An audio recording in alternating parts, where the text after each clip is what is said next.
Sveiki.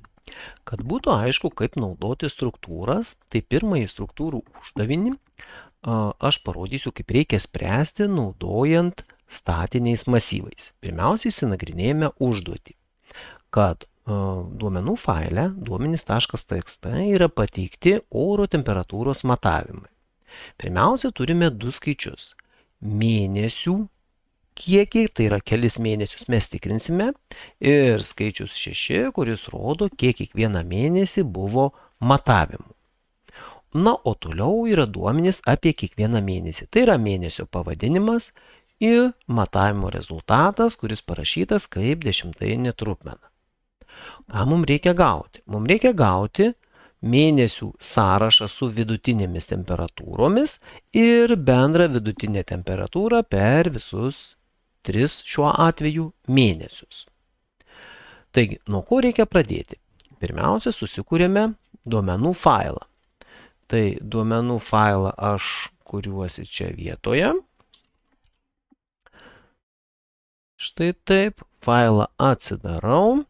Į failą galima greitai nusikopijuoti, aš per daug pasižymėjau, nusikopijuoti pradinius duomenis ir pasidėti štai čia šone, kad matytumėm, kokie tie pradiniai duomenys yra, ir tokiu būdu lengviau rašyti programą.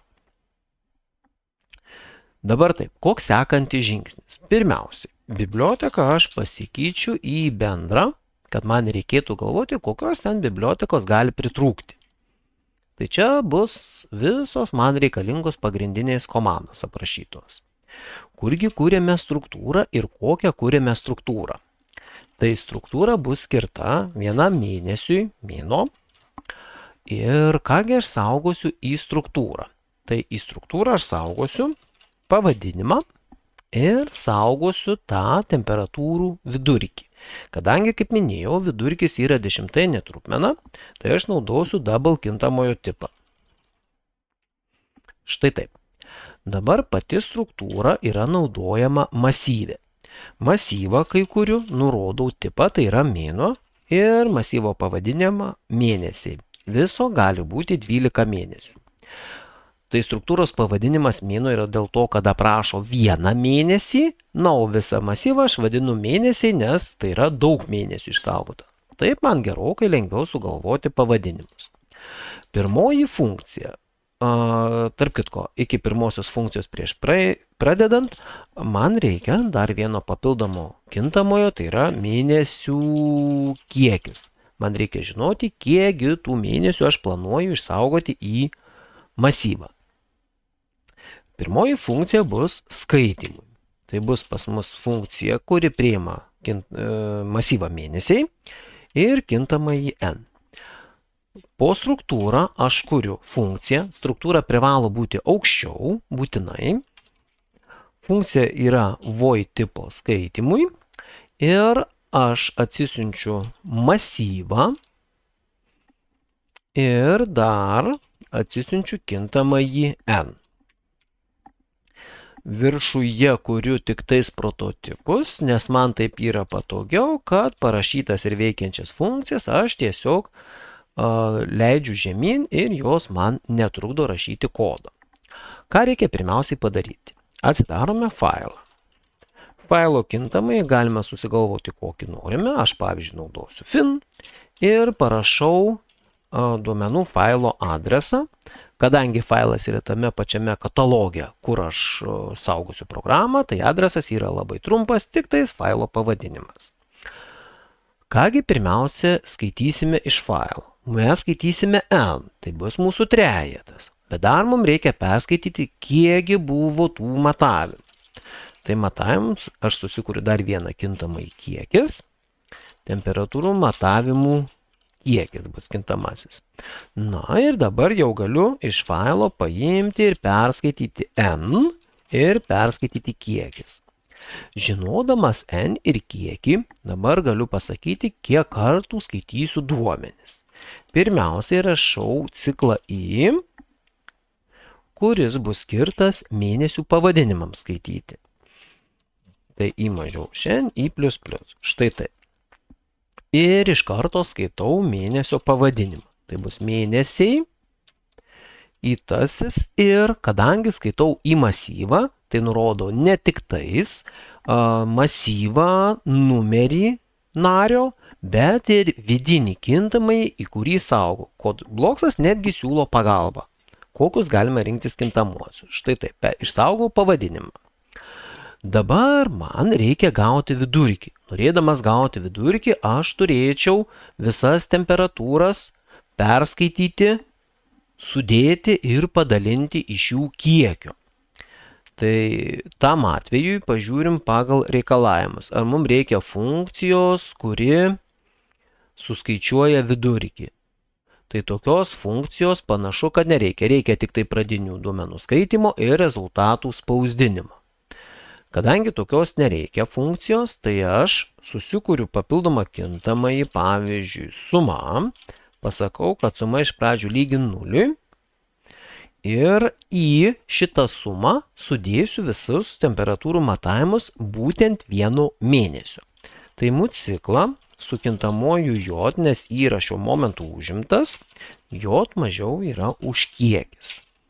Ir j++. Kągi aš darau? Aš iš failo skaitau temperatūros matavimą. Į ką man skaityti, jeigu aš nesusikūriau kintamojo. Tai čia susikūriu kokį nors laikiną kintamąjį, galima taip kurtis, galima temperatūrą kurtis, kad čia yra vienas matavimas temperatūros. Aš jį perskaitau ir pridedu prie sumos. Kai šitas ciklas prasisuks, perskaitys ir sudės visus matavimus, tada aš į kintamąjį mėnesį įtasis taškas vidurkis įrašysiu ką? Kad suma padalinta iš kiekgi buvo tų matavimų. Ir būtų kaip ir viskas. Aš jau dabar galvoju, kad duomenys užsipildžiau. Dėl to iš karto einu į ten buvo skaityti, čia spausdinti funkciją ir pažiūrėsiu, ar man pavyks išspausdinti duomenis. Dabar kilo klausimas, ar aš iš tikrųjų skaitau kažką iš failo. Greitai parašiau, bet nesu tikras. Tai greitai pasispausdinu. Štai šitos du kintamuosius pažiūrėti, ar bent jau pirmuosius skaičius tikrai skaito. Taip, spausdinimas išmetė klaidą, nes tokios funkcijos nėra. Pasižiūrim. 3 ir 6 perskaitė. Kadangi juos perskaitė, reiškia duomenys aš tikrai skaitau. Na ir tuo spausdindamas įsitikinsiu, ar tikrai visus. Taip, tai tada aš susikūriu spausdinimo funkciją. Ir žiūrim, ką ta funkcija man turi atspausdinti.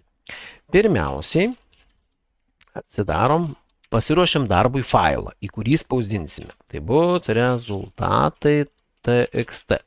Na, man taip atrodo, kad vadinasi, taip, rezultatai txt. Ir dabar pirmiausia, ką darysim. Turime išspausdinti visų mėnesių pavadinimus su tomis temperatūromis. Tai pasirašome vėl ciklą, kuris eina nuo 0 iki n. N mes žinome, jį atsisiuntėme. Ir pirmiausiai spausdiname į failą mėnesių pavadinimus ir temperatūras. Taip, tai bus pavadinimas ir už tarpo.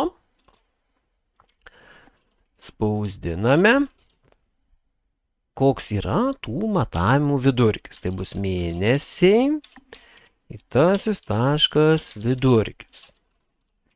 Pabandome išspausdinti, pažiūrėti, ką gausim. Man programa suveikė, dabar žiūrėsiu, ar susikūrė rezultatų failas. Rezultatų failas susikūrė, aš jį galiu štai čia įsikelti ir pažiūrėti, kągi aš čia gavau. Žiūrime.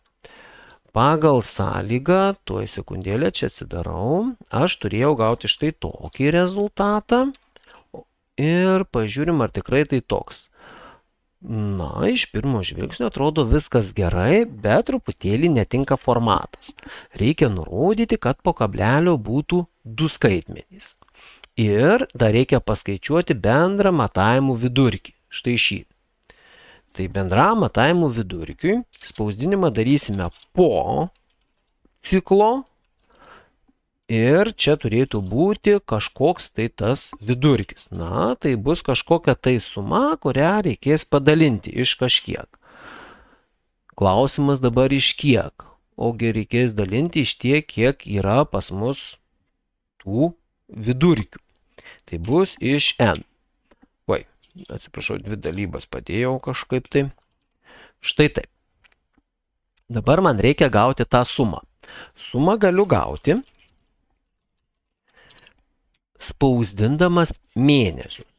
Tiesiog prie sumos aš pridedu kiekvieno mėnesio vidurkį. Štai taip. Pabandau dar kartą išspausdinti, pažiūrim, kaip keičiasi mano rezultatų failas. Na va, bendrą matavimų vidurkį jau padarė ir reikia sutvarkyti, kad būtų teisingas atsakymo formatas. Ko man trūksta? Man reikia nurodyti, kiekgi skaitmenų naudoti po kablelio.